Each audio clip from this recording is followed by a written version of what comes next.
মুসলমানের সাথে কটা হক সেটাই আমরা জানি না। আচ্ছা বলুন তো বাপেরা, এক মুসলমানের সাথে অপর মুসলমানের হক কটি হক? একদম জিরো করে দিলেন।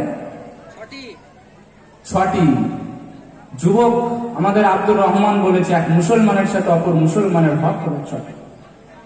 হাদিসে এসেছে, বাইহাকি শরীফ এবং তিরমিজি শরীফে হাদিসটি বর্ণনা করেছেন হযরত আলী রাদিয়াল্লাহু তাআলা আনহু। হযরত আলী রাদিয়াল্লাহু তাআলা আনহু কে ছিলেন? ইসলামের একজন চতুর্থ খলিফা ছিলেন, নবীর জামাতা ছিলেন, এবং যার ব্যাপারে নবী পাক সাল্লাল্লাহু আলাইহি ওয়াসাল্লাম বলেছেন, আনা মাদিনাতুল ইলমি ওয়া আলিয়্যুম বাবুহা, আমি হলাম জ্ঞানের শহর আর সেই জ্ঞানের দরজা হলো হযরত আলী। একটু জোরে বলা যায় না সুবহানাল্লাহ? আর একটু জোরে হয় না? নারায়ে তাকবীর, নারায়ে তাকবীর। তাহলে হাদিসটি রিওয়ায়াত করেছেন কে? হযরত আলী। কি বলছেন হাদিসটা? ও মুসলমান ঘরের ছেলেমেয়েরা, তরুণেরা, নওজওয়ানেরা, ও নবীর উম্মতেরা, আল্লাহ নবীর হাদিস বিবরণ দেয়। ওয়ান আলী রাদিয়াল্লাহু তাআলা আনহু ক্বালা ক্বালা রাসূলুল্লাহ সাল্লাল্লাহু আলাইহি ওয়াসাল্লাম লিল মুসলিমি আলাল মুসলিমি সিত্তুন বিল মা'রুফ ইউসাল্লিমু আলাইহি ইযা লাকিয়াহু ওয়া ইউজিবুহু ইযা দাআহু ওয়া ইউশাম্মিতুহু ইযা আতাসা ওয়া ইয়াউদুহু ইযা মারিদা ওয়া ইয়াতাবাউ সানাদাতুহু ইযা মাতা ওয়া ইউহিব্বু লাহু মা ইউহিব্বু লিনাফসিহি। আল্লাহর নবীর হাদিস বিবরণ দেয়, সাক্ষী দেয়, ও নবীর উম্মতেরা, এক মুসলমানের সাথে অপর মুসলমানের হক হলো 6টি। প্রথম নম্বর হক হলো ইউসাল্লিমু আলাইহি ইযা লাকিয়াহু, যখন কোন মুসলমানের সাথে অপর কোন মুসলমানের সাক্ষাৎ হবে ওই সময় মুসলমান সালাম প্রদান করবে। তাহলে 1 নম্বর কি বললাম? সালাম প্রদান করবে, তাই তো? অন্য হাদিস থেকে কোট করছি, হাদিস বিবরণ দিচ্ছে আসসালামু ক্বাবলাল কালাম, সালামটা কথাবার্তার পূর্বে দিতে হবে। অপর একটা হাদিসে নবী আমার জানিয়ে দিলেন ইউসাল্লিমুর রাকিবু আলাল মাশি ওয়াল মাশি আলাল কাঈদ ওয়াল কালীলু আলাল কাসীর। নবী আমার জানিয়ে দিলেন আরবী ব্যক্তি চলমান ব্যক্তি বসে থাকা ব্যক্তি কম সংখ্যক লোক বেশি সংখ্যক লোককে সালাম প্রদান করবে। তাহলে সালামের নীতি কি হলো? যে কথা বলার পূর্বে সালাম প্রদান করবে। 1 নম্বর হক বলছি, টু দা পয়েন্ট আলোচনা করব। 1 নম্বর হক হলো সালামের আদান প্রদান। সালামটা কখন হবে? কথা বলার পূর্বে। আর ফোনটা ধরে বলছে হ্যালো কেমন আছো গো, হ্যাঁ কতদিন বাদে কথা, কোন সালাম নেই কালাম নেই। হ্যাঁ, নবী বলছেন শুধু সালাম কেমন দেবে? যে ব্যক্তি গাড়ি ধরে 4 চাকা নিয়ে কেউ যাচ্ছে, সেই 4 চাকা ব্যক্তি সালাম দেবে একজন পায়ে হেঁটে যাচ্ছে, কারণ 4 চাকা ব্যক্তি যারা যে চালাচ্ছে গাড়িটা তার মধ্যে আত্ম অহমিকা এসে যেতে পারে, সে ওই জন্য নবী বলছেন তাকে আগে সালাম দিতে হবে। আর যে হেঁটে যাচ্ছে বসে থাকা ব্যক্তিকে সালাম দেবে, কারণ তারও আত্ম অহমিকা এসে যেতে পারে। আর কম সংখ্যক লোক বেশি সংখ্যক লোককে সালাম প্রদান করবে। একটু জোরে বলা যায় না সুবহানাল্লাহ? তাহলে 1 নম্বর হক কি হলো? সালাম প্রদান করা।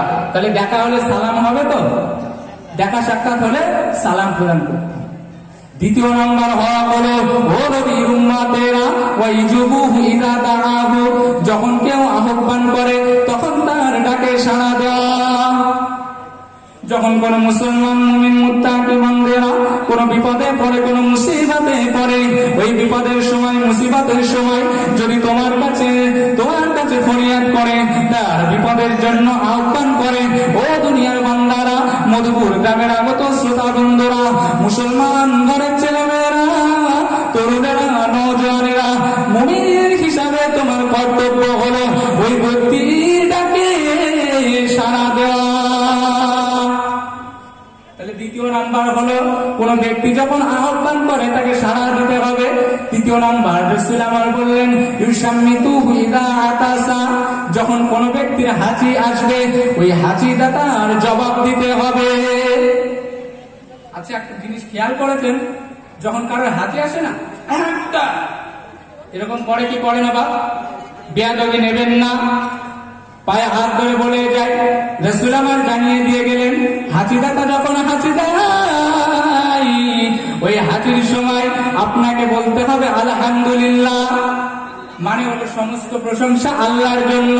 অপর যে ব্যক্তি পাশে থাকবে ওই পাশে থাকা ব্যক্তিকে বলতে হবে ইয়ারহামুকাল্লাহ, মানে আল্লাহ আপনাকে রহম করুন। আবার হাঁচিদাতা ওর উত্তরের প্রত্যুত্তরে বলবে ইয়াহদিকুমুল্লাহ ওয়া ইসলিহু বালাকুম, আল্লাহ আপনাকে হেদায়েত দিন, আল্লাহ আপনাকে সুস্থতা ভালো রাখুন। তাহলে 3 নম্বর হলো হাঁচির জবাব দিতে হবে। মুসলমান হাঁচি আসলে কেমন করে বললাম তো, কিন্তু হাঁচি আসলে আলহামদুলিল্লাহ, অন্তত যে হাঁচি দিচ্ছে একটু আলহামদুলিল্লাহ বলেন না। হাঁচি থেকে কত জীবাণু নির্গত হয়ে যায়, দূরীকরণ হয়ে যায়, একটু জোরে বলা যায় না সুবহানাল্লাহ? হ্যাঁ, যত আমাদের শরীরের জীবাণু ভাইরাস রয়েছে বিজ্ঞানীরা বলছে এই হাঁচির মাধ্যমে দূরীকরণ হয়ে যায়। আর আজকে বিজ্ঞান বলছে আর 1400 বছর আগে আমার রাসূলুল্লাহ এটা বলে গেছে। একটু জোরে হয় না? আর একটু জোরে হয় না? আওয়াজ দিচ্ছে মনে হচ্ছে যেন গভীর রাতে ওয়াজ করছে, 3টে-4টের সময়, কথাই বার হচ্ছে না। আরে আওয়াজটা হবে একটু গমগম, তাই না? 4 নম্বরেরটা হলো ওয়াউদুহু ইযা মারিদা,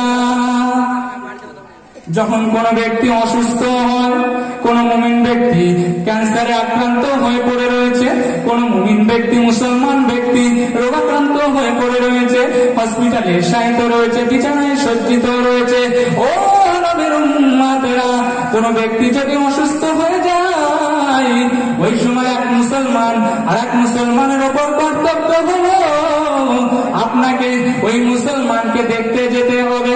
অন্য হাদিসে এসেছে কোন মুমিন ব্যক্তি যদি কোন রোগাক্রান্ত ব্যক্তিকে, কোন অসুস্থ ব্যক্তিকে যদি দেখতে যায়, দেখতে যাওয়ার পথের রাস্তাটা, দেখতে থেকে আসার পথের রাস্তাটা ওই আমার আল্লাহর ফেরেশতা তাদের জন্য দোয়া করতে থাকে।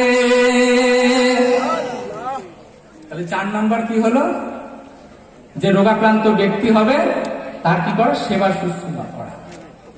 5 নম্বর হলো ওয়ায়াতবাউ মা জানাজাতুহু ইযা মাতা, যখন কোন মুমিন মুসলমান মারা যায় মসজিদের মাইকে আজানে ঘোষণা দেওয়া হয় যে অমুক গ্রামের অমুক ব্যক্তি মারা গিয়েছে, মুজাফফরপুরের গ্রামের কেউ মারা গিয়েছে, মধুপুর গ্রামের কেউ মারা গিয়েছে, ওই সময় মুমিন হিসাবে আপনার কর্তব্য হলো ওই ব্যক্তির জানাজাতে উপস্থিত হওয়া।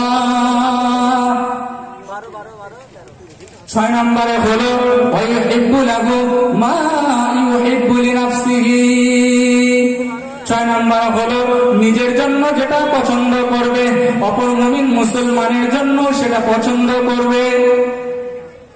কত মুমিন মুসলমান ভাইরা আমার আছে নিজের জন্য মনে মনে একটা জিনিস, ভালো জিনিস পছন্দ করলো, ভাইয়ের জন্য পছন্দ করে না। কোন মুমিন মুসলমান বোনের জন্য সেটা পছন্দ করে না, নিজের জন্য মনে মনে সেটা পছন্দ করে। ও নবীর উম্মতেরা, মুসলমান ঘরের ছেলেমেয়েরা, তরুণেরা, ও নওজওয়ানেরা, আল্লাহ পাকের নবীর হাদিস জানিয়ে দিলেন নিজের জন্য যেটা পছন্দ করো সেটা অপরের জন্য পছন্দ করো।